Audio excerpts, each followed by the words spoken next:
The Lakers don't have a draft pick this year due to various trades they've made, but they can still make moves in the draft that could impact their season in a huge way.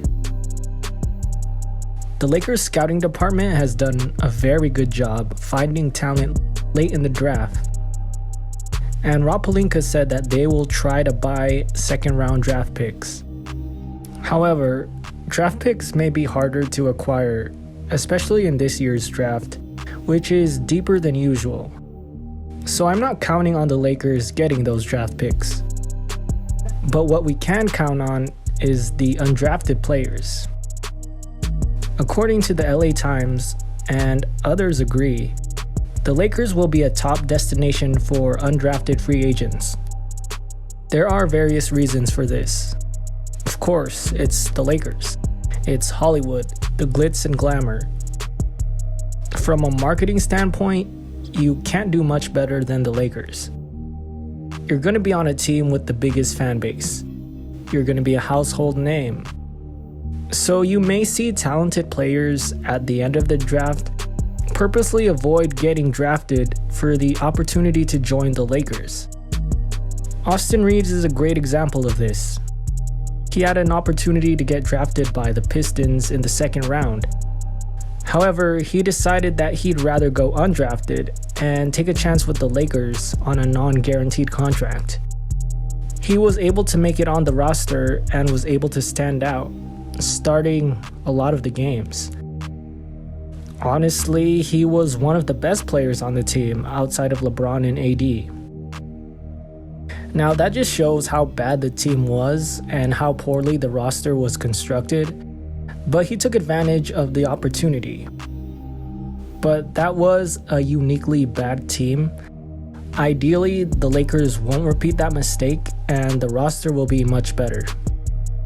But still, there will be opportunities for young guys to shine on this team. And now look at Austin Reeves. He's a household name, a fan favorite, and he even has a shoe deal. If he went to the Pistons, nobody would even know him. The Lakers present an opportunity for minutes and playing time. They only have a couple guys on contract for next season. The rest are open roster spots. And because they have 3 max players and are basically capped out, they are pretty limited in how they can fill those roster spots. Basically, minimum contracts. So they need to get players that are willing to take the minimum. Often it's veterans that are ring chasing, but based on the results from last season, I doubt many people are going to try to chase a ring on the Lakers. So in this case, players that are going to take the minimum or even non-guaranteed contracts would be found in the undrafted free agent class. Hopefully the Lakers learned from their mistake last season. They should look to get more youth on their team, not old players that are near retirement. But unlike this year's draft class, the free agent class this season is not that great. So the Lakers may have to resort to getting these undrafted guys to fill their roster. This could be very attractive to players trying to make a name for themselves in the league. Now, because this draft is deeper than usual, we could actually find a lot of talented players that go undrafted. And again, maybe some of them intentionally go undrafted to play for the Lakers.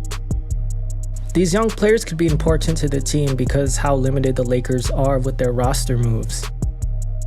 So keeping a guy like Phil Handy on the team for player development was very important. So I definitely recommend watching or at least following the draft closely to see how the dominoes fall. Maybe the Lakers are able to buy a pick, or fingers crossed, maybe they make a trade. Overall, the Lakers still have an opportunity to grab some talent during this year's draft. They have a lot of work to do as far as building a roster for this upcoming season. But getting some young players that can make an immediate impact is a good start. So even without a pick this year, the draft will still be important for the Lakers.